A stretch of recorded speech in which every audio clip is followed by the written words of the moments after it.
Bonjour à tous et bienvenue à l'église Momentum. Nous sommes heureux de vous accueillir parmi nous.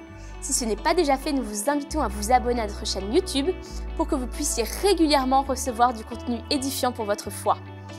Également, si vous aimez cette vidéo, si elle vous bénit, n'oubliez pas de la liker et de la commenter pour qu'elle puisse apparaître sur le fil d'actualité du plus grand nombre. Ce matin, c'est le pasteur Yvan Musard, le directeur de Momentum Academy, qui va nous donner des clés pratiques pour faire face à l'opposition quand elle nous semble insurmontable. Mais avant ça, notre équipe de louanges va nous conduire dans un temps de cœur à cœur avec Dieu. Bonne célébration! Soyez tous les bienvenus ce matin à l'église Momentum. On est hyper heureux de vous voir et on est hyper heureux de louer Dieu ensemble ce matin. Amen, je suis sûr que vous êtes contents aussi. Et on va juste célébrer son nom et dire « Par toi, je peux tout accomplir ».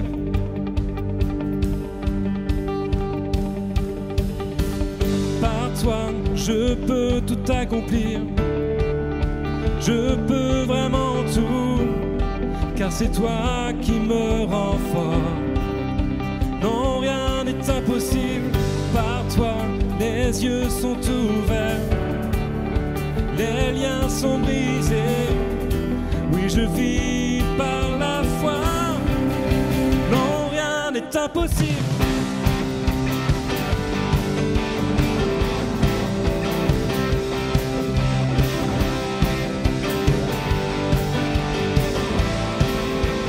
Allez, je vivrai. Je vivrai non parce que je vois. Je vivrai non parce que je ressens. Je le sais, tu es là près de moi. Je le sais, tu peux tout accomplir. Par toi, je peux tout accomplir. Je peux vraiment tout, car c'est toi qui me rend fort. Non, rien n'est impossible. Par toi, les yeux sont ouverts. Les liens sont brisés. Oui, je vis par la foi. Non, rien n'est impossible.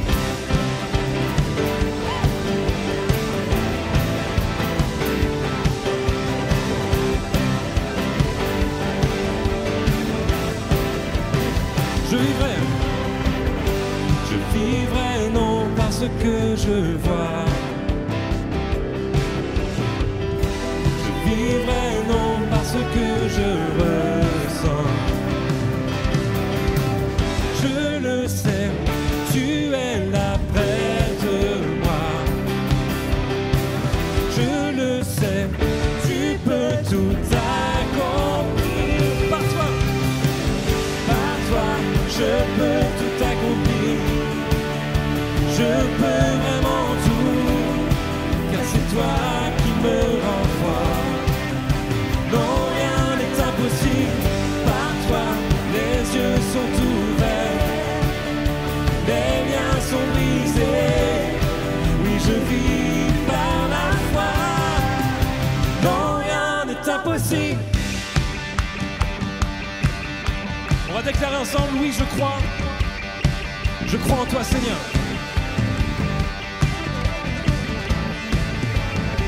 On y va. Oui, je crois, oui, je crois. Oui, je crois, oui, je crois en toi. Oui, je crois, oui, je crois. Oui, je crois, oui, je crois en toi. Oui, je crois, oui, je crois. Oui, je crois, oui, je crois en toi. Oui, je crois, oui, je crois. Oui, je crois, oui, je crois en toi. Par toi, je peux tout accomplir. Je peux vraiment tout, car c'est toi qui me rend fort. Non, rien n'est impossible. Par toi, les yeux sont ouverts. Les liens sont brisés. Oui, je vis par la foi. Non, rien n'est impossible. Oui, je crois, oui, je crois. Oui, je crois, oui, je crois en toi. Oui, je crois, oui, je crois. Oui, je crois, oui, je crois.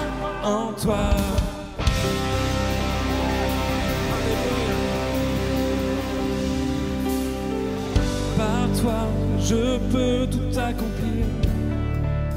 Je peux vraiment tout, car c'est toi qui me rend fort. Déclare-le encore. Non, rien n'est impossible. Par toi, les yeux sont ouverts, les liens sont brisés. Oui, je vis par la foi. Oh, par toi, je peux tout accomplir. Je peux vraiment tout, car c'est toi qui me rend fort. Non, rien n'est impossible. Par toi, les yeux sont ouverts, les liens sont brisés. Oui, je vis par la foi. Oh, approche-toi de Dieu ce matin. Approche-toi de ton Dieu ce matin et déclare-lui ton amour encore. Déclare-lui ta confiance en lui. Seigneur, j'ai confiance en toi. Quelles que soient les montagnes, quelles que soient les épreuves, Jésus, je crois que tu peux tout accomplir. Alléluia, nous avons foi en toi, Seigneur. Oh, tu es là, Jésus, et je t'adore, je t'adore.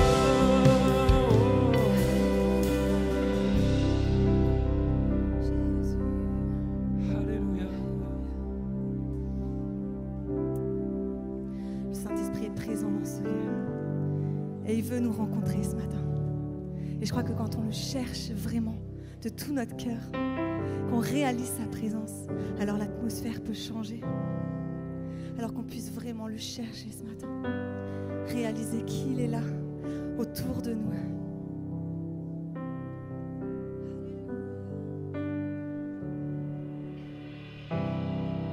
L'atmosphère change maintenant, car l'Esprit du Seigneur est là. C'est évident, Dieu est présent. Oui, l'Esprit du Seigneur est là. L'atmosphère change maintenant, car l'Esprit du Seigneur est là. C'est évident, Dieu est présent. Oui, l'Esprit du Seigneur est là. Répands-toi dans ce lieu et viens remplir nos cœurs. Ton amour nous entoure. Nous sommes venus pour toi, pour connaître ton cœur. Ton amour nous entoure.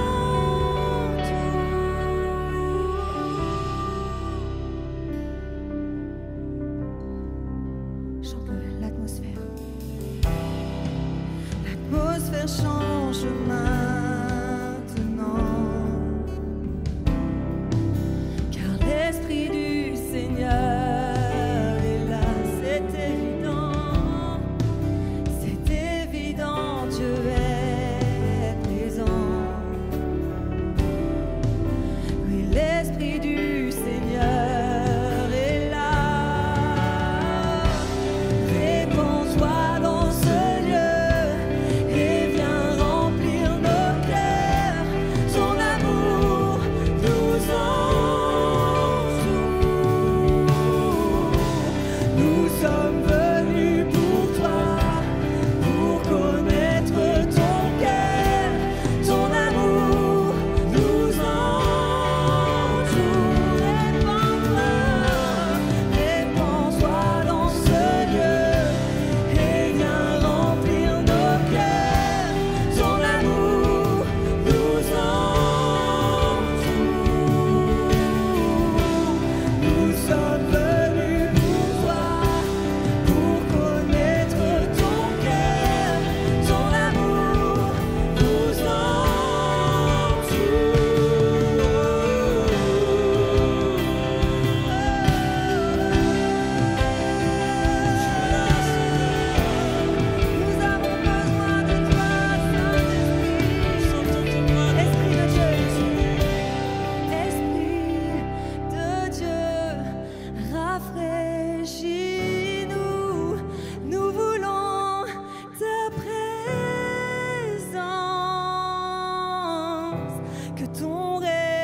évidente présence.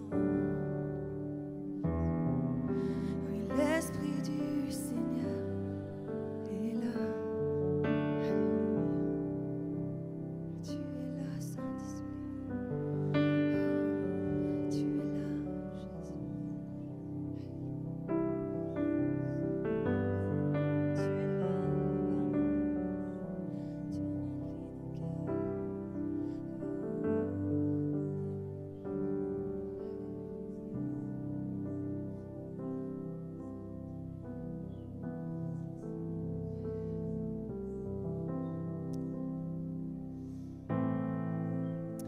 Ce matin, j'aimerais encourager tous ceux qui traversent une tempête, ceux qui se débattent, qui ont l'impression de ne pas pouvoir sortir la tête hors de l'eau.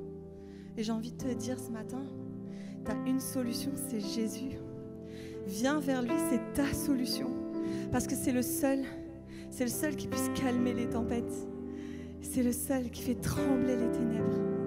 Alors chante ce chant ce matin de tout ton cœur. Pense à cette situation et chante-le de tout ton cœur. Ta situation va changer.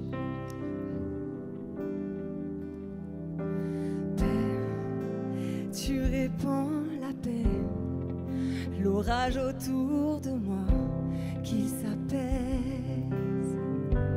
À ton nom calme, l'océan se calme, la rage en moi se calme, tout te va. À ton nom, Jésus, Jésus, tu fais trembler les ténèbres. Jésus, Jésus, fais taire la peur. Jésus, Jésus, tu fais trembler les ténèbres. Jésus, Jésus, oh. Dis-lui souffle, souffle, que ces eaux revivent et que ces poumons chantent et encore. Je louerai Jésus, Jésus, tu fais trembler les ténèbres. Jésus, Jésus, fais taire la peur. Jésus, Jésus, tu fais trembler les ténèbres. Jésus, Jésus,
ton cœur. Jésus, Jésus, tu fais trembler les ténèbres. Jésus, Jésus, fais taire la peur. Jésus, Jésus, tu fais trembler les ténèbres. Jésus, Jésus, chante-le encore une fois avec confiance. Jésus, Jésus, tu fais trembler les ténèbres. Jésus, Jésus, fais taire la peur. Jésus, Jésus, tu fais trembler les ténèbres. Jésus, Jésus.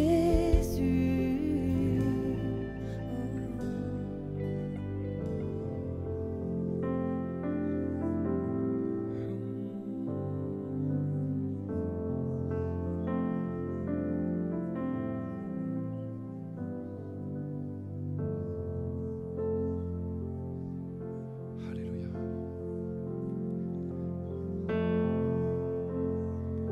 Tu m'as ébloui par tes mélodies. Tu m'as ébloui par tes mélodies. Tu m'entoures d'un chant d'amour, chant de délivrance devant mes ennemis. Toutes mes craintes s'enfuient. Chante-le. Je ne suis plus esclave de la peur. Je suis enfant de Dieu. Je ne suis plus esclave. Je ne suis plus esclave de la peur. Je suis enfant de Dieu.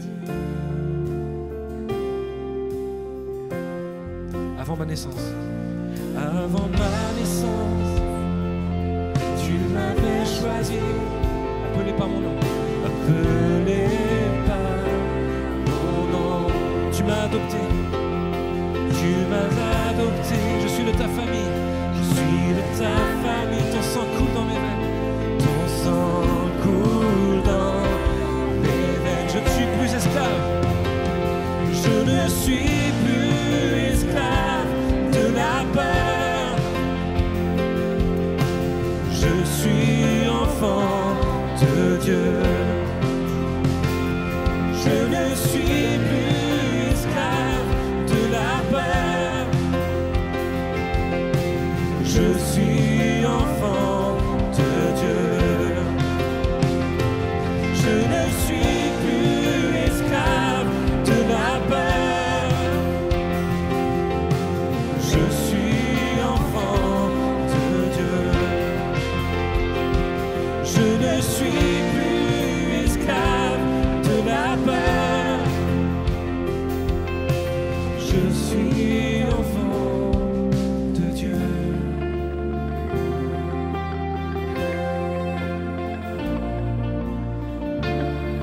Je ne sais pas quelle est la forme que prend la peur dans ta vie. Mais ce matin, je t'invite juste à la nommer devant Dieu. Donne-lui un nom. Ça peut être une personne, ça peut être ton travail, ça peut être la maladie, ça peut être ton péché. Dépose tout ce matin, je t'en prie. Dépose tout au pied de Jésus. Il est le seul qui peut vraiment te délivrer de cette peur qui te tenaille, qui t'empêche d'avancer.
Alléluia.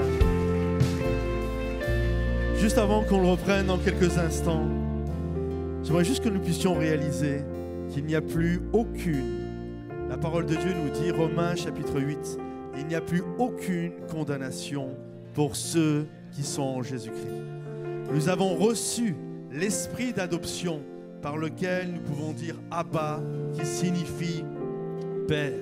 Alors s'il y a des enfants rachetés qui ont reçu l'esprit d'adoption dans ce lieu, que vous puissiez applaudir et dire un grand Amen. Et j'aimerais que nous puissions reprendre ce chant avec cette conviction dans notre cœur.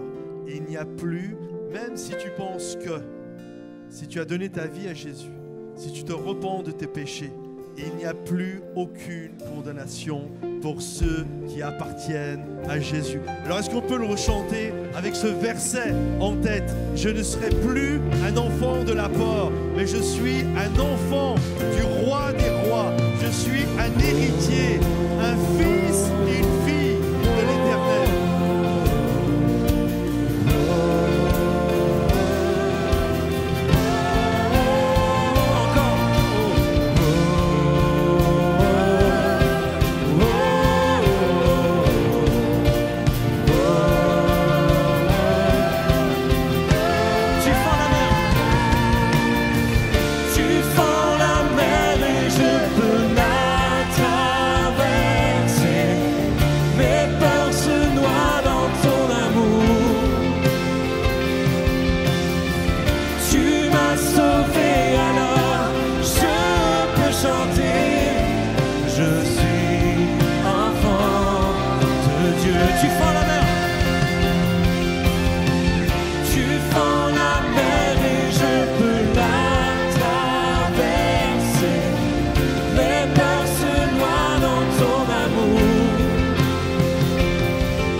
Dieu.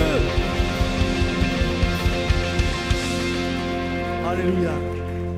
Qui nous séparera de l'amour de Dieu manifesté en Jésus-Christ? Ni la hauteur, ni les profondeurs, ni les largeurs, ni les démons, ni les anges, ni le passé, ni le futur. Paul prend toutes les extrémités et nous dit rien, aucune de ces extrémités, qu'elles soient naturelles ou spirituelles, aucune de ces extrémités ne peut nous éloigner de l'amour de Dieu manifesté en Jésus.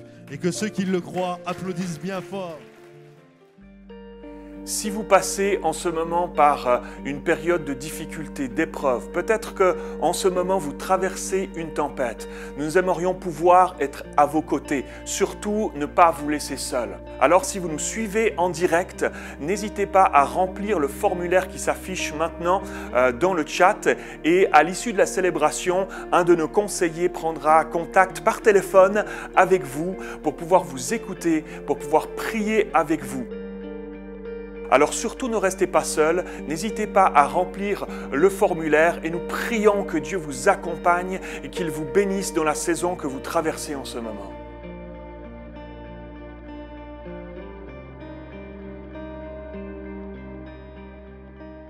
Nous sommes heureux d'être là. Bienvenue également à tous ceux qui nous rejoignent sur Internet. Nous sommes heureux d'être là et de partager ensemble cette célébration où je crois que Dieu va nous bénir, où le Seigneur va nous encourager. Alors, ce matin, ce n'est pas moi qui ai la charge d'apporter le message de la parole de Dieu. Et il y a quelques années de cela en arrière, en 2008 plus exactement, nous n'étions pas encore ici sur Bordeaux. Et lorsque le Seigneur nous a donné cette direction et que nous avons écrit la vision, et un des points forts de la vision, c'était un des rêves que nous avions pour l'Église, c'était qu'un jour cette Église, l'Église où on allait aller, puisse avoir une école biblique, un centre de formation. Et ça prend du temps pour qu'un rêve, un jour, puisse se mettre en place et voir le jour. Et on a travaillé durant toutes ces années à la création. Alors, il y a eu plusieurs essais, le collège Bordeaux, Rive Droite, pour ceux qui se souviennent, etc. Il y a eu plusieurs étapes qui ont été faites. Et l'année passée, nous avons ouvert, avec la grâce de Dieu, en pleine Covid, nous avons ouvert Momentum Academy, qui était l'accomplissement d'un rêve. Et c'est compliqué de pouvoir gérer quelque chose comme ça aujourd'hui avec la nouvelle rentrée qu'il va y avoir. Il y a entre 40 et 50 étudiants à temps plein maintenant à Momentum Academy et tous les pasteurs déjà, nous avions notre agenda qui était bien rempli et il fallait forcément une nouvelle personne qui allait être pris par Momentum Academy et pouvoir le développer. Alors nous avons trouvé en la personne, on a vu un pasteur qui habitait dans un endroit où il fait toujours moche, il pleut tout le temps. Vous savez, Nice, vous connaissez ce coin-là, et il fait pas très beau par là-bas. Et on l'a convaincu de pouvoir venir nous rejoindre pour pouvoir s'occuper de Momentum Academy. Et Yvan et Solange Musard ont accepté. Alors, est-ce que vous pouvez applaudir bien fort Yvan ? Et Yvan est un ami de longue date, de plus de 20 ans maintenant. Nous sommes amis et pour moi c'est très important que le travail d'équipe se fasse en harmonie avec des gens qu'on l'on apprécie, avec qui il y a une confiance totale. C'est tellement mieux de travailler comme ça. Et donc Yvan et Solange ont accepté. Yvan pendant 1 an l'année passée, parce qu'il était le pasteur de l'église de Nice Métropole. La semaine, il venait, il prenait l'avion, il venait travailler là, retournait, alors pas toutes les semaines, mais il l'a fait quand même de manière assez fréquente, et il retournait ensuite sur Nice. Et depuis cet été, Yvan et Solange ont déménagé et nous avons la joie de les avoir parmi nous. C'est une joie partagée. Et ils ont 3 enfants, mais ils sont venus avec 2 de leurs enfants. Le plus grand est resté sur Nice. Alors le cœur a été un petit peu déchiré, mais ils ont répondu à cet appel. Et je crois vraiment que Momentum Academy est une belle œuvre et qui encourage et qui bénit tellement de personnes. Alors ce matin, c'est lui qui a la charge de pouvoir vous apporter le message. Et juste avant qu'on regarde, est-ce que déjà vous pouvez l'applaudir bien fort, lui, son épouse ? À la fin de la réunion, je vous présenterai également Solange. Et parce que nous sommes dans cette série d'enseignements, sur cette série de messages sur l'église que l'on rêve d'être, l'église que nous désirons être, ce qui est pour nous l'église de rêve, est-ce que là où nous tendons. Et juste avant de laisser la place à Yvan qui apportera le message, nous regardons ensemble le teaser et ensuite Yvan revient.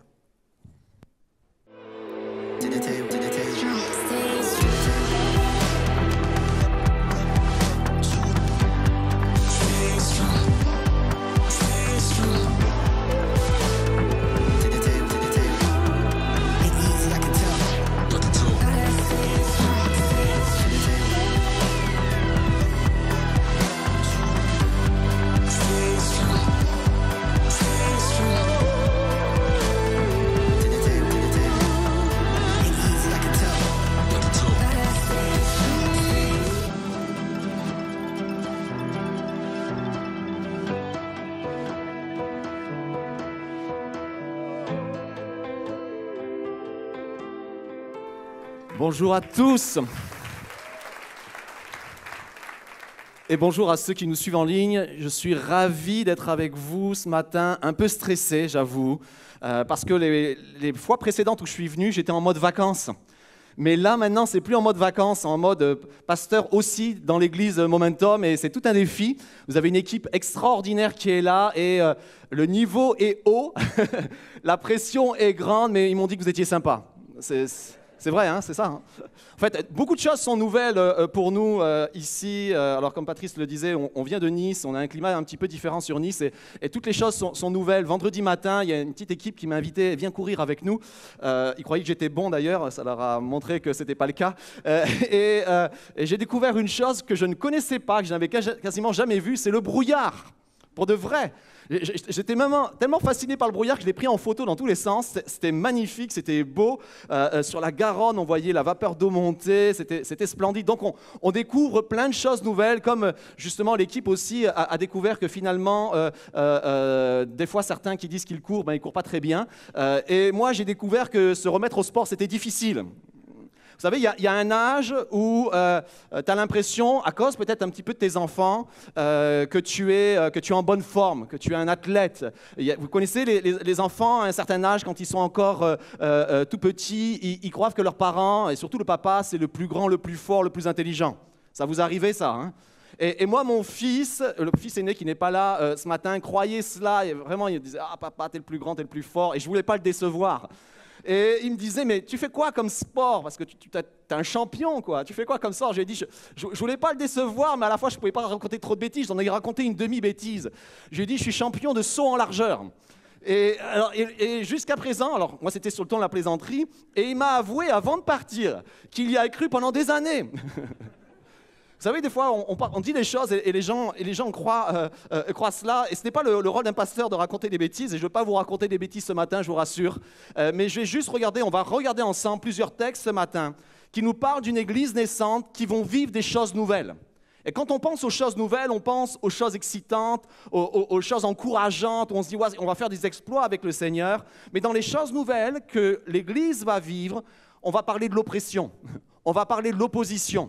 Et il y a des clés ce matin que le Seigneur veut nous donner justement pour faire face à l'opposition. Parce que ces histoires et ces textes que l'on va lire, qui nous sont écrits dans la parole de Dieu, ne sont pas là juste pour satisfaire notre curiosité. Ne sont pas là juste pour raconter l'histoire de l'Église, bien que ça soit quelque chose que j'aime. Et j'en ai fait un cours cette année pour les étudiants, vous vous en souvenez, ils ont souffert, les pauvres, histoire de l'Église. Mais ce n'est pas juste pour ça. C'est aussi pour nous montrer que Dieu intervient dans l'histoire et qu'il intervient dans notre histoire. Et l'histoire que nous allons lire et les histoires que nous allons lire nous montrent que lorsque Dieu est dans l'affaire, quelle que soit l'opposition à laquelle je fais face, il y a toujours une issue. Il y a toujours une issue pour moi, il y a toujours une issue pour ma famille, il y a toujours une issue pour l'Église. Alors, le titre de mon message ce matin, c'est « Comment faire face à l'opposition ?» Et ce qui est vrai pour l'Église, c'est aussi vrai pour nous, pour chacun d'entre nous, car nous sommes l'Église. Alors, on va regarder ensemble au premier point, au premier texte, c'est quand l'opposition vient de l'extérieur. Laissez-moi vous raconter l'histoire quelques instants. En fait, l'Église connaît un temps magnifique de bénédiction. Après la Pentecôte, Pierre va commencer à apporter la parole à la Pentecôte. Vous connaissez le texte, 3000 personnes vont se tourner vers le Seigneur. Quelques jours après, 2000 autres vont se rajouter, ils vont devenir 5000. Et là, ils vont affronter les problèmes de croissance. Certains vont se retrouver négligés ou vont se sentir négligés dans ce processus de croissance de l'Église. Et c'est nouveau pour eux, ils n'avaient pas l'habitude. Ils avaient été 12 pendant 3 ans et demi. Tout d'un coup, ils se retrouvent 5000. Et là, les choses s'arrangent, ils vont nommer 8 hommes qui vont s'occuper des personnes les plus nécessiteuses, dont Étienne, Philippe et tous ceux que vous connaissez, que vous avez entendu parler peut-être par la suite. Et il nous est dit que tout d'un coup, on passe d'une arithmétique où le Seigneur ajoutait chaque jour à l'Église ceux qui étaient sauvés, à le nombre de disciples se multiplier. Et quand ils vont réussir à résoudre les défis qui étaient là par rapport justement à cette croissance, le texte nous dit à la fin, le nombre des disciples se multipliait beaucoup, et le mot « beaucoup » c'est extrême. En fait, on rentre dans une multiplication extrême. Et là, on pourrait dire « Waouh! Quelle bénédiction, quelle grâce! C'est extraordinaire, c'est formidable, pourvu que ça dure. » Puis il y a un homme qui se manifeste, qui s'appelle Saul. Et on va lire ce petit texte ce matin. Il va y avoir l'exécution d'Étienne. Il va y avoir quelque chose de terrible. Et voici ce qui nous est dit. Saul approuvait l'exécution d'Étienne. Et ce jour-là, il y eut une grande persécution qui éclata contre l'église de Jérusalem. Et tous, à l'exception des apôtres, se dispersèrent dans les diverses régions de Judée et de Samarie, un petit peu plus loin. Or, Saul ravageait l'église. En fait, ils vont vivre des temps extraordinaires avec des mots qui sont encourageants. Multiplication, moi ça m'encourage. Multiplication extrême, ça m'encourage encore plus. Même addition m'encourage. Je suis juste trop content. Mais là, ils vont vivre des temps de bénédiction extrême et tout d'un coup, une des personnes qu'ils avaient placées en responsabilité dans l'Église pour s'occuper d'espoir, votre espoir local, ils avaient l'espoir, ils avaient leur propre espoir local, va se retrouver attaqué, va se retrouver condamné, va se retrouver exécuté, il va y avoir quelque chose de terrible qui va se passer, et il y a des mots forts qui sont employés. Persécution, c'est un mot fort, persécution. Ravager, c'est un mot fort.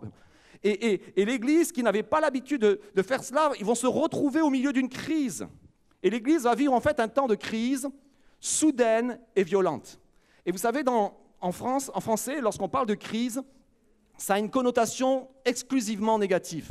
La plupart du temps. Quand on pense à crise, on pense vraiment uniquement aux choses négatives. Ce qui est intéressant, c'est que certaines langues ont capté qu'il pouvait y avoir quelque chose de différent dans une crise, qu'il pouvait y avoir quelque chose de bon au milieu d'une crise. Et c'est ce que la Bible veut nous enseigner à travers ce premier texte, et notamment le mandarin. Le mandarin, alors je ne le parle pas, j'avais une chinoise dans l'église où j'étais précédemment qui m'a confirmé que je ne racontais pas trop de bêtises. J'en racontais des fois, mais là, ça allait. Et les deux idéogrammes qui forment le mot crise, qui se prononce Weiji, les deux idéogrammes, le premier nous parle, en fait le premier c'est le mot danger, et le deuxième c'est la première partie du mot opportunité. En fait, dans cette pensée-là, ce que le mot crise veut dire, c'est qu'il y a une opportunité au cœur du danger. Et c'est ce qui se passe. En fait, tu peux ne voir que le danger dans ce qui est en train de se passer à l'Église, et dans cette situation et dans les temps dans lesquels ils sont en train de vivre, et passer à côté d'une opportunité sans la voir. Ce qui va se passer dans ce texte-là, et on va le lire ensemble, c'est qu'il y avait un danger qui était là extrême, mais ils ont choisi et ils ont saisi l'opportunité qui se présentait à eux. On lit ensemble. Ceux qui avaient été dispersés allaient de lieu en lieu et annonçaient la bonne nouvelle. Philippe, donc un des 8 qui avaient été nommés pour s'occuper des pauvres, descendit dans la ville de Samarie, y prêcha le Christ. Qu'est-ce qui fait que certains, au milieu de l'opposition, au milieu de la violence et de la méchanceté, de l'injustice, voient et vivent une percée spirituelle, alors que d'autres s'arrêtent à la problématique du danger? Et parfois, et surtout dans les temps dans lesquels nous avons vécu et que nous sommes encore en train de vivre, ces temps de Covid, on peut être fixé uniquement sur les choses qui ne vont pas, sur les choses qui sont... dont on ne peut plus être capable de faire ça, on n'a plus le droit de faire ça, ou on peut voir aussi les opportunités, les nouvelles opportunités qui se présentent. Et c'est souvent là où Dieu nous attend, parce que Dieu ne se laisse jamais arrêter. Et nous nous arrêtons. Alors, ce qui me touche dans ce texte, c'est qu'ils vont voir, ils vont discerner qu'il y a quand même quelque chose à faire, qu'il y a un temps peut-être où les vies sont bousculées, mais c'est aussi un temps où les choses peuvent être renversées. C'est aussi un temps où les choses peuvent basculer. Alors, le deuxième point par rapport à ce texte, c'est que Dieu, alors la palisse n'en aurait pas dit mieux, Dieu se sert de ceux qui servent. Waouh, quelle révélation. Il fallait au moins que je vienne de Nice pour vous raconter ça, quoi. Dieu se sert de ceux qui servent. Je reprends la fonction de Philippe. Souvenez-vous, il y avait une banque alimentaire. Ils avaient essayé de faire les choses bien, mais ils avaient du mal à les faire. Alors, ils vont nommer des gens compétents et capables. Philippe en fait partie. Il doit s'occuper de la répartition des ressources envers les plus nécessiteux. Et Philippe, son travail, c'est d'être à Jérusalem et de s'occuper de l'aide alimentaire. C'est ce qu'il fait. Mais tout d'un coup, tout s'arrête pour lui. Parce qu'il y a une persécution qui prend place à Jérusalem, et le texte, on l'a lu, il nous a dit que tous se dispersent, tous partent. Il n'y a plus de chrétiens à Jérusalem, il n'y a plus de personnes à s'occuper à Jérusalem. Et du coup, le ministère ou le travail de Philippe s'arrête. Ça s'arrête, c'est plus possible, les gens ne sont plus là. Et moi, ce que je veux vous encourager, c'est ne t'arrête pas quand tout s'arrête. Ne t'arrête pas quand tout s'arrête. Peut-être ton ministère est stoppé, l'œuvre à laquelle tu sers s'arrête, mais j'aimerais te dire que l'œuvre du Seigneur ne s'arrête jamais. Et même si ça semble s'arrêter à un endroit, Dieu veut te dire, je veux le continuer ailleurs. Je veux le continuer ailleurs, je veux travailler ailleurs. Et qu'est-ce que va faire Philippe? Il va servir en Samarie. Là où je veux en venir, c'est que nos fonctions ne s'arrêtent pas au titre que l'on porte. S'arrête pas à la saison dans laquelle je suis. En fait, servir, c'est plus qu'une fonction. Servir les autres, c'est plus qu'une fonction. C'est plus que on m'a placé là, mais maintenant que ça ne se fait plus, alors j'arrête. C'est un style de vie. C'est plus qu'une fonction, c'est ce que je suis, c'est mon identité. Quand bien même les choses que je fais s'arrêtent, je ne m'arrête pas parce que c'est mon identité. Je ne peux pas m'arrêter de vivre. Pourquoi? Parce que ce que je suis, c'est ce que Jésus est. Et Jésus, voici ce qu'il dit de lui, car le Fils de l'homme n'est pas venu pour être servi, mais il est venu pour servir. Alors que peut-être des fois, des choses s'arrêtent dans notre vie en disant « mais j'étais là Seigneur, je te servais, puis les choses ne peuvent plus se passer, puis on lève le poing, on ne comprend pas, on n'est pas content. » Mais il y a tellement de choses dans le royaume de Dieu, il y a tellement de place dans le royaume de Dieu, il y a tellement besoin d'ouvriers dans le royaume de Dieu. La moisson est grande, c'est la pensée de Jésus, et il y a peu d'ouvriers. Priez pour des ouvriers dans la moisson, mais le problème souvent c'est qu'on ne veut pas y aller parce qu'on était bien là où on était et on a du mal à quitter pour aller là-bas. On aimait bien ce qu'on faisait et on a du mal. J'ai cité vendredi soir la vie d'un homme, mais ce matin j'ai envie de citer quelqu'un d'autre. Peut-être qu'ils vont me regarder, certainement ils vont me regarder. J'aimerais vous parler de mes parents. Mes parents, ils ont 85 et 86 ans. Je ne vous dis pas qui, mais il y en a un des deux qui a 85, donc j'ai préservé l'âge de ma maman, personne ne le sait. Ils ont 85 et 86 ans. Ils ont servi Dieu toute leur vie dans l'Église. Mais aujourd'hui, ils sont âgés. On comprend qu'ils sont âgés? Mais si vous venez les voir en semaine, vous allez vous apercevoir qu'ils ne s'arrêtent jamais de servir. Et le service ne tient pas compte de nos capacités physiques. Ça n'a pas rapport avec nos capacités physiques, ça n'a pas rapport avec notre capacité intellectuelle, ça a rapport avec le cœur, ce qui bat à l'intérieur. Alors, ils ne peuvent plus vraiment trop se déplacer, quoi qu'il n'y a pas si longtemps, il allait encore visiter des personnes, et j'aimais bien parce qu'il me dit, on va visiter les personnes âgées. Je dis, papa, tu as 85 ans. Est-il possible que tu sois aussi... Et il allait visiter les personnes plus jeunes que lui en pensant que c'est des personnes âgées, il faut que j'aille les aider. Mais en ce moment, ils ne peuvent plus se déplacer, on lui a fait une prothèse de hanche, mais je le sais parce que je l'appelle de temps en temps, il est scotché au téléphone. Et qu'est-ce qu'il fait au téléphone? Il encourage, il fortifie, il prend des nouvelles, il prie pour les gens.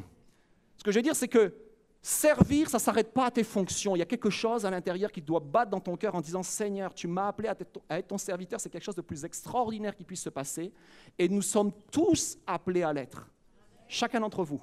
Et peut-être ça peut te surprendre, même toi qui mets les pieds dans ce lieu, peut-être pour la première fois en disant « mais ça s'adresse à quelqu'un d'autre ». Non, le Seigneur ne t'a pas fait venir pour rien. Tellement de fois, pour la première fois où il rencontrait des gens, il les appelait directement à le suivre. On n'aurait jamais fait ça, mais lui, il le faisait. Et il nous appelle, parce que c'est là notre identité. C'est là qu'il va révéler qui nous sommes. Et alors que tu vis qui tu es, tu ne peux pas t'arrêter de vivre ça, parce que c'est ta vie. Tu ne peux pas t'arrêter de vivre. En fait, tu t'arrêtes d'être. Quand tu t'arrêtes d'être serviteur, c'est quand ton cœur s'arrête de battre.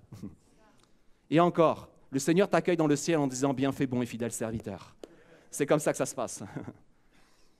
Autre point intéressant par rapport à ce texte, c'est au milieu des mauvaises nouvelles, je vis la bonne nouvelle. On est d'accord que Philippe a vécu quelque chose de difficile, j'aimerais vous le rappeler. Un de ses amis, certainement son plus proche, ils étaient 8 à être nommés, ils étaient tous de la même origine. C'était tous des Juifs d'origine grecque, tous de la même origine, avec la même fonction, avec le même cœur, avec le même désir. Il nous a dit qu'ils étaient remplis de Saint-Esprit, ils faisaient de bonnes œuvres, ils avaient un bon témoignage. Ils se côtoyaient, c'était des hommes extraordinaires, ils s'encourageaient mutuellement et ils encourageaient les autres.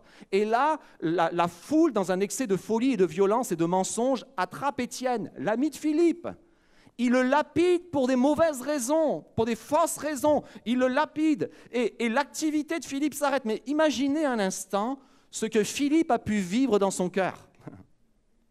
Ça doit être déchirant de perdre un ami avec lequel tu as travaillé, déchirant de perdre un frère parce que c'était quelque chose d'extrêmement, ils étaient extrêmement liés. Et on aurait pu dire, bon Philippe, là c'est dur ce que tu vis en ce moment. Et parfois, certains d'entre nous, on vit des fois des périodes et des saisons extrêmement difficiles. Et le Seigneur n'est pas en train de négliger ce que l'on est en train de vivre, vous allez le voir tout à l'heure. Mais il nous dit, au milieu de l'adversité, que nous sommes quand même porteurs d'une bonne nouvelle.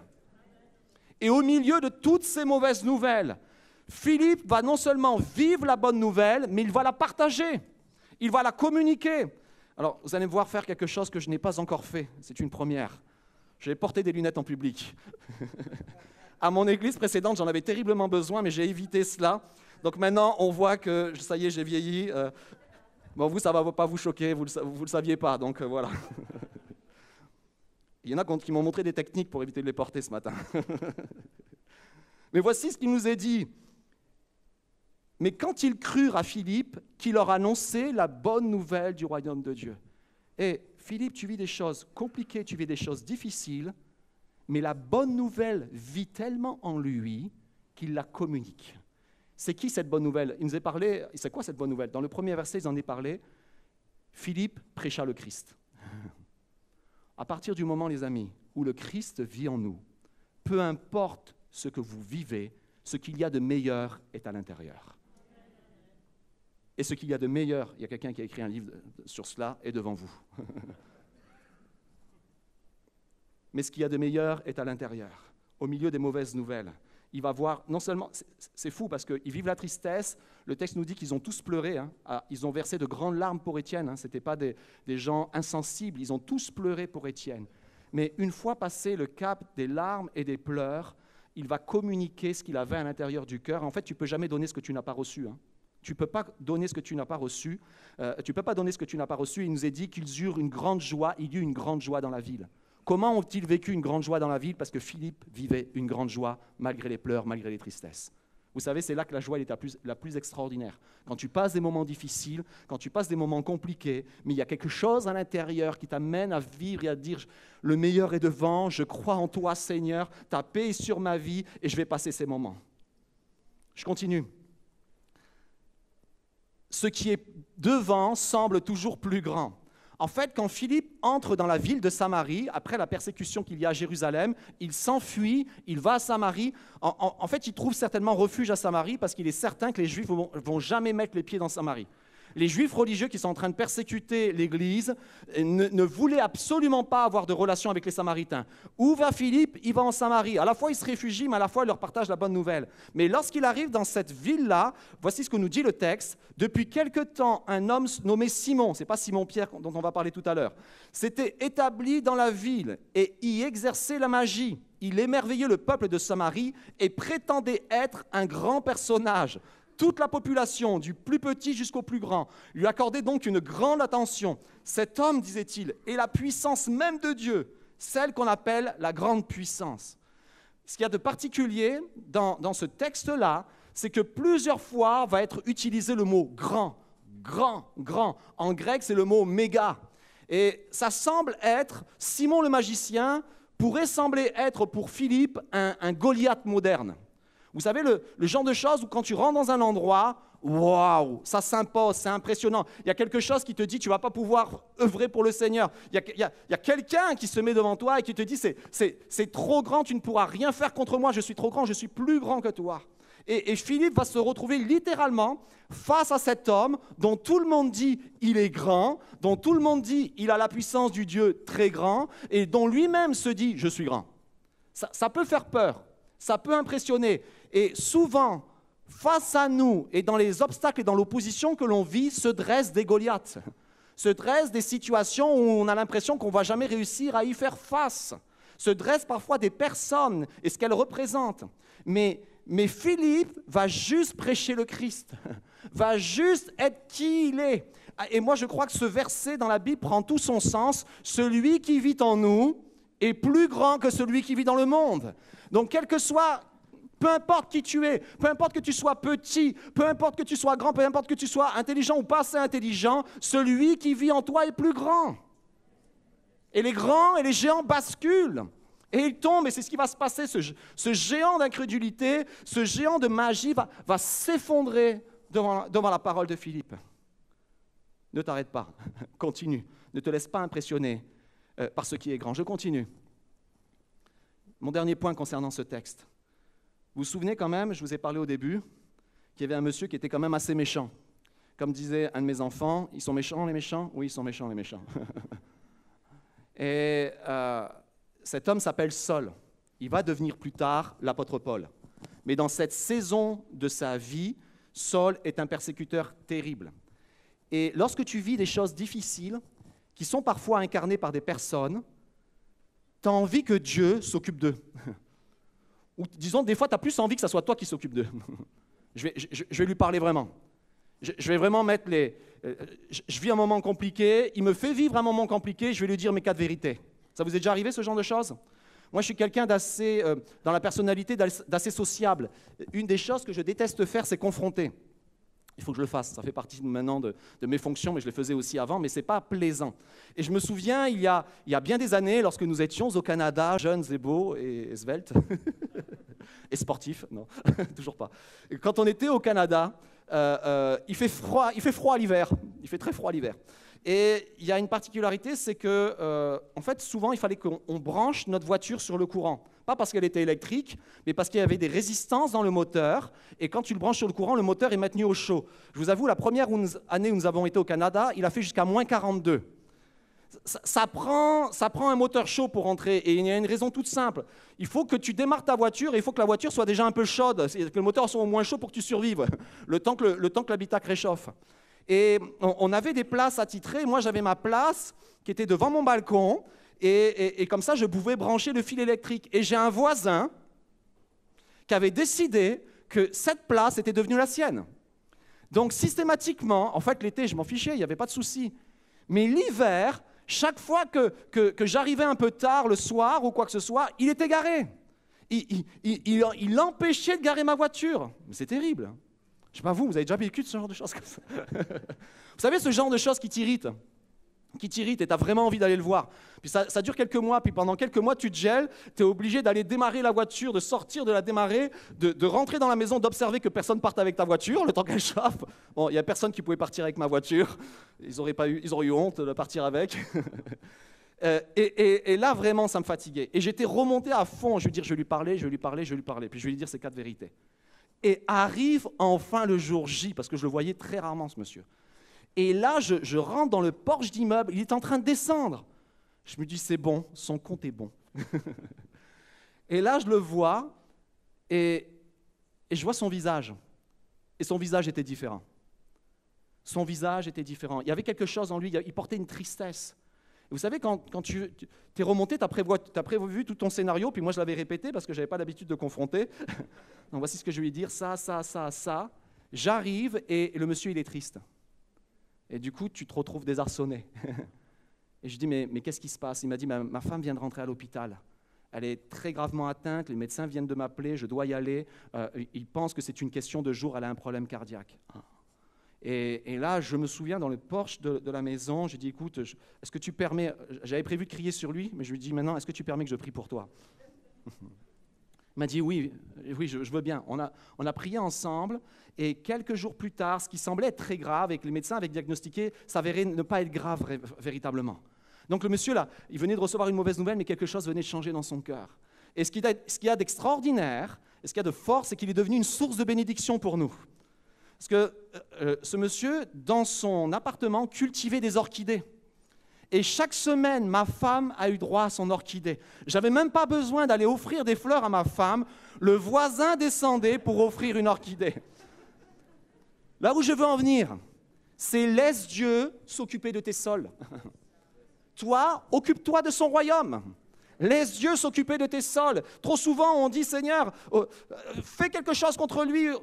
Et le Seigneur dit, à moi la vengeance, à moi la rétribution. Laisse-moi faire. Laisse-moi faire.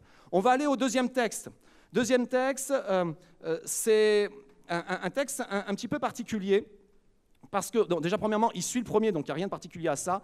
Mais c'est qu'en fait, là, nous arrivons dans un moment où l'opposition, et j'ai perdu mes notes, mais ce n'est pas grave, l'opposition ne vient plus de l'extérieur, elle vient de l'intérieur.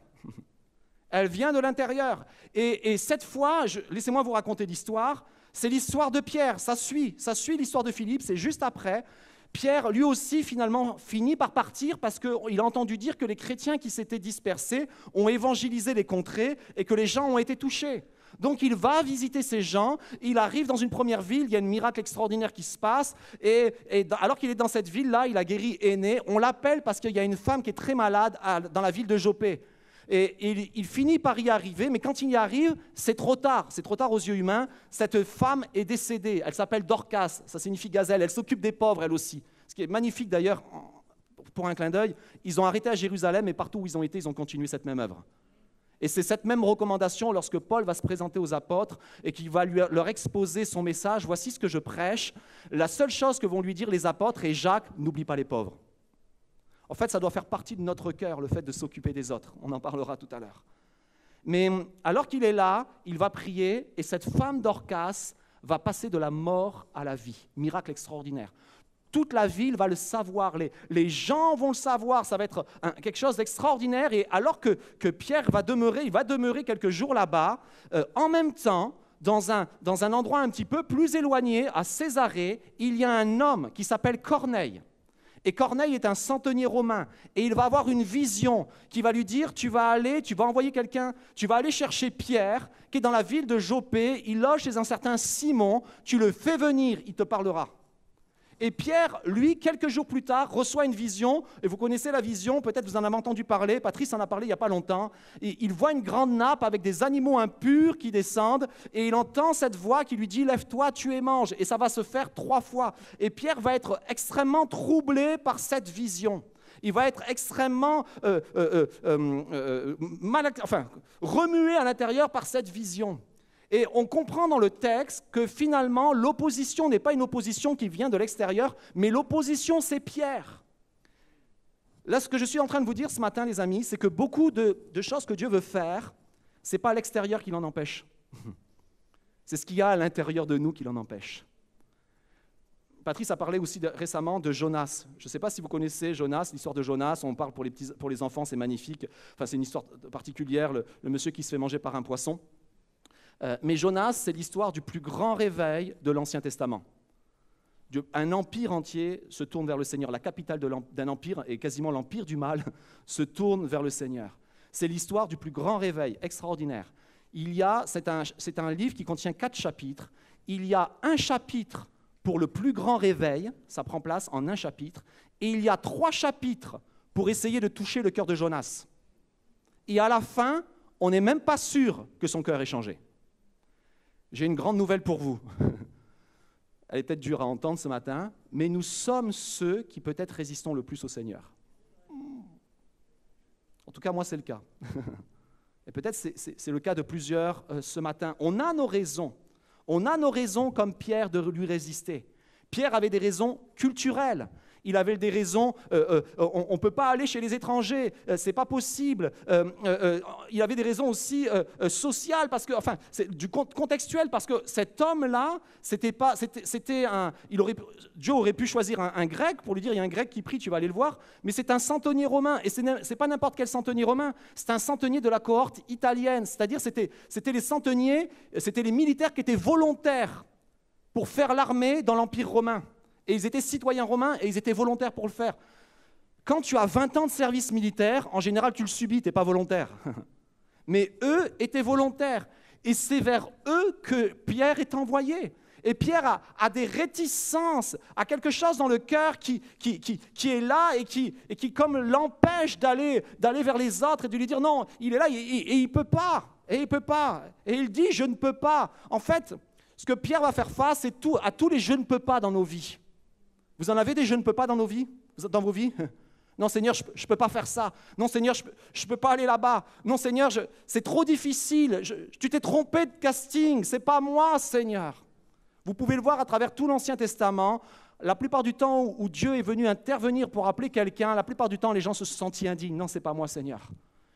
Non, envoie quelqu'un d'autre, Seigneur. Il est arrivé quelquefois que les gens disent « me voici », jusqu'à ce qu'ils réalisent eux-mêmes qu'ils ont des lèvres impures au milieu d'un peuple impur et qu'ils se disent « qu'est-ce que je fais là, Seigneur ?» Mais la plupart du temps, le sentiment qui vient dans nos vies, c'est un sentiment d'indignité, un sentiment d'incapacité, un sentiment où on se dit « il s'est trompé de casting ». Tu t'es trompé, Seigneur, ce n'est pas moi, c'est quelqu'un d'autre. Mais là, c'est toi que le Seigneur appelle. J'aimerais te dire que ce matin, alors que je suis en train de te parler de cela, le Seigneur est en train d'interpeller ton cœur, le Saint-Esprit est en train d'interpeller ton cœur sur les « je ne peux pas ». Et tu peux dire c'est une coïncidence, c'est quelque chose d'autre. Non, mais j'aimerais te dire vraiment, c'est à toi qu'il parle ce matin. À tous les « je ne peux pas ». À tous les « je ne peux pas », peut-être des relations brisées dans lesquelles Dieu te demande, vas-y, maintenant c'est à toi de faire le premier pas. Et c'est là où Dieu nous attend, de faire le premier pas. Pourquoi Dieu a choisi Pierre? Parce que si vous prenez le dernier verset du texte, du chapitre précédent, il y avait un autre homme qui était à Césarée. Il était plus proche. Pierre, lui, était à 1 journée de marche. Mais il y en avait un autre qui était à Césarée. Il était sur place. Il s'appelle Philippe. On vient d'en parler. Pourquoi tu n'as pas pris Philippe? Pourquoi tu prends Pierre? Parce que Pierre avait besoin d'être transformé. Parce que Pierre avait besoin d'être changé. Des fois, Seigneur, on dit, appelle l'autre. Demande à l'autre. Mais c'est toi qui l'interpelle, c'est moi qui l'interpelle. Et pourquoi il m'interpelle? Parce que j'ai besoin d'être changé aussi. Parce que j'ai besoin d'être transformé. Et ce qui est intéressant, c'est que Pierre, peut-être vous ne l'aviez pas vu, mais avait commencé à faire le premier pas.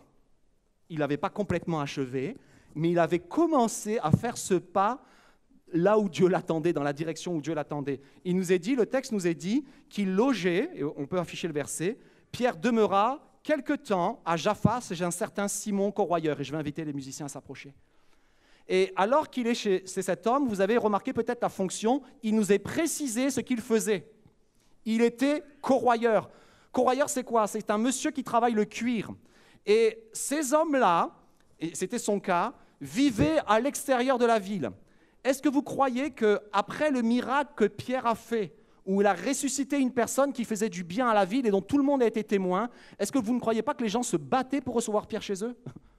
Connaissant la culture du Moyen-Orient, où l'hospitalité c'est une règle, les gens devaient se dire « Viens loger chez moi, Pierre, je t'en supplie, viens chez moi ». Mais Pierre choisit d'aller loger chez un homme qui est corroyeur. Et il y avait deux problèmes avec le corroyeur, le métier de corroyeur. Le premier, c'est que ça sent très, très, très mauvais. Vous avez déjà senti des animaux morts?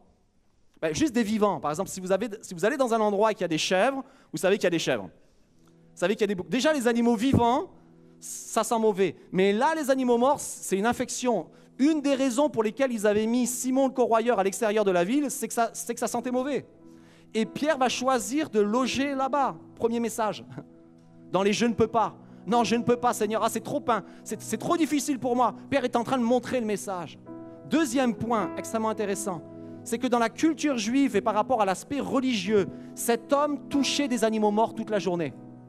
Or, quand tu touchais des animaux morts, tu étais déclaré impur. Et il fallait tout un processus pour que tu redeviennes pur. Mais il y a quelque chose qui a changé avec la venue de Jésus. Dans l'Ancien Testament, quand tu touchais ce qui était impur, tu devenais impur. Dans le Nouveau Testament, avec Jésus, lorsque Jésus s'est mis à toucher les impurs, ils sont devenus purs. Et Dieu n'a pas peur de ton impureté. Et il veut te dire, je veux te toucher. Et Pierre est en train de lancer ce message-là, en train de communiquer ce message-là. Ce que Dieu a déclaré pur, c'est pur. Si Dieu touche quelque chose qui est impur, ça devient pur. Il est en train de le déclarer, mais il n'avait pas compris complètement. Il avait juste fait le premier pas. Il était juste entré dans le premier pas. Parce que Dieu va lui dire, mais Pierre, ce que j'ai déclaré pur, ne le déclare pas impur. Et ce qu'il y a d'extraordinaire dans ce texte-là, c'est que Dieu avait déjà commencé à écrire la suite de l'histoire. En fait, la plupart d'entre nous, nous hésitons à faire le pas vers le Seigneur, le pas supplémentaire. Le premier pas qu'il nous demande, mais le premier pas qui nous coûte, pas le pas qui nous coûte rien, ça coûte rien. Mais le premier pas dans la dimension où ça ne nous semble pas possible, dans la dimension du « je ne peux pas ». Et alors que je fais ce premier pas, que je commence à le faire dans cette dimension-là du « je ne peux pas », Dieu m'attend. Dieu l'attend. Pierre vit cette vision où il va dire au Seigneur « je ne peux pas, je ne peux pas, je ne peux pas ». Mais ce qu'il ne savait pas, c'est que Dieu avait déjà commencé à écrire l'histoire. En fait, pour beaucoup d'entre nous, nous hésitons à le faire parce qu'on va faire face à l'inconnu et on a peur de l'inconnu. On a peur aussi de ce que les autres diront. On a peur aussi de faire face à nos « je ne peux pas », je l'ai dit. Mais alors que Pierre fait ce pas, il ne le savait pas, Dieu avait déjà écrit l'histoire. Il avait déjà parlé à Corneille. Il avait déjà touché le cœur de Corneille. Il avait déjà fait quelque chose d'extraordinaire dans sa vie. Ce n'est pas la première fois que ça arrive. Dans l'Ancien Testament, dans le livre de l'Exode, il y a un homme qui s'appelle Moïse, qui, vers les 80 ans, est interpellé à travers un buisson ardent par Dieu. Et Moïse va dire exactement la même chose que Pierre. Je ne peux pas. Je ne peux pas. Je ne suis pas capable de parler. Je ne peux pas. Je bégaye et ça ne date pas d'hier. Je ne peux pas. Prends quelqu'un d'autre. Et il est en train de tergiverser avec Dieu. Et alors que Dieu est en train de l'engager à faire le premier pas et finalement il va commencer à le faire, le texte nous dit, c'est Dieu qui lui dit, ton frère est déjà en route. Ton frère est déjà en route. Il parlera pour toi. En fait, on cherche la solution quand on fait le premier pas, mais Dieu a déjà écrit la solution. Tu ne la sauras jamais si tu ne fais pas le premier pas. La solution, elle est dans le pas de foi car Dieu a écrit la suite de l'histoire. Alors on va chanter un chant maintenant qui nous dit « Je m'abandonne ». Je m'abandonne. Et j'aimerais ce matin, et je crois que c'est l'œuvre que le Saint-Esprit veut faire ce matin dans les cœurs, c'est vous faire capituler. Vous dire comme le Saint-Esprit a dit à Pierre, maintenant n'hésite plus. Fais le premier pas. Et ces histoires sont là pour nous dire, fais le premier pas, je t'attends dans cette dimension-là. Dieu nous attend dans la dimension de ce qui nous semble impossible, dans ce qui nous semble inatteignable, dans ce qui nous semble, Seigneur mon Dieu, je ne suis pas capable de le faire, mais c'est là où il y a le miraculeux, et c'est là où on va marcher dans le miraculeux. Je ne sais pas combien de temps il me reste à vivre, je suis encore jeune, mais je veux que le reste de ma vie soit un chemin dans lequel il y a le miraculeux, jusqu'au bout. Il n'y a rien de plus merveilleux que de vivre une vie où Dieu est là avec nous, où Dieu nous attend. Alors sans ce chant qui nous dit « Je m'abandonne », ce n'est pas passif l'abandon au Seigneur, c'est un abandon actif. C'est un abandon où on lutte à l'intérieur. Et j'aimerais vraiment que vous puissiez, alors que vous allez le chanter, déclarer au Seigneur « Oui, fais ce que tu veux de moi, Seigneur. Je m'abandonne entre tes mains et je sais que le meilleur est avec toi, Seigneur. » Vous êtes prêts à le chanter? Alléluia Jésus. Alléluia Jésus. Merci. Alléluia. Par ta grâce. Par ta grâce, viens inonder mon âme. J'ai besoin de toi. J'ai besoin de toi. Mes bras ouverts, tu entends ma prière. Parle à mon cœur, parle à mon cœur. Parle à mon cœur. Je m'abandonne.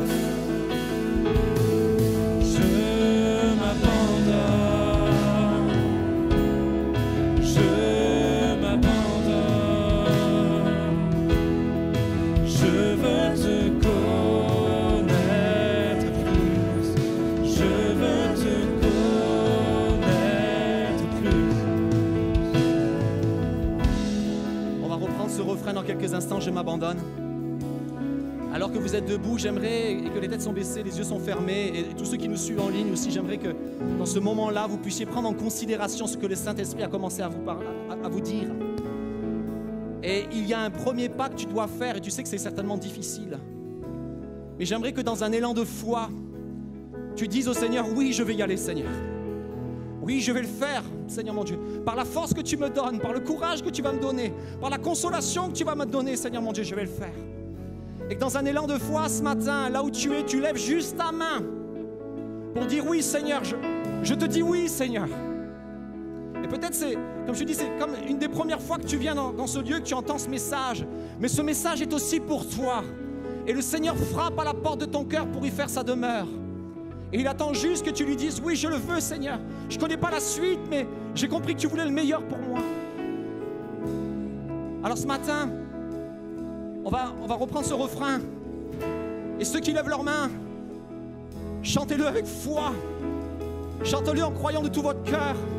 Chantez-le avec une espérance renouvelée. Chantez-le avec une puissante conviction que le Seigneur vous attend dans cet abandon. Je m'abandonne, Seigneur. Je m'abandonne, mon Dieu, mon roi.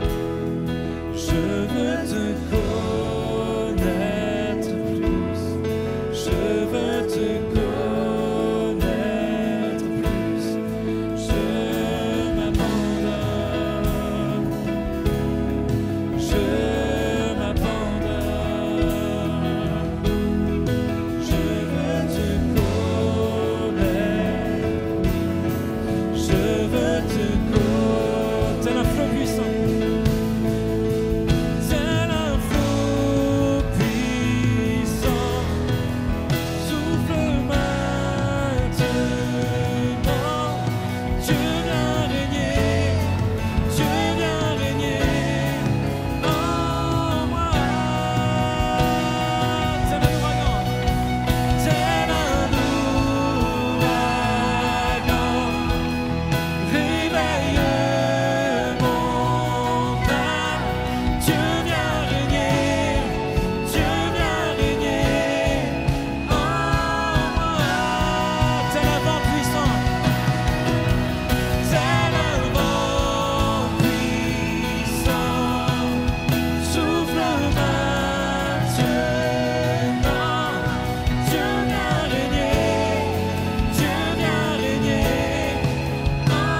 Alléluia. C'est notre Dieu.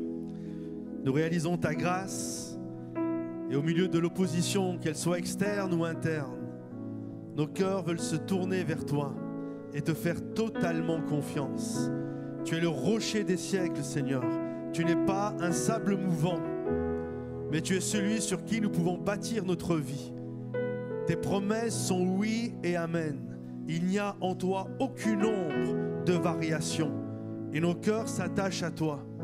Et notre confiance repose en toi, Seigneur. Que ton nom soit béni, notre Dieu, notre Roi.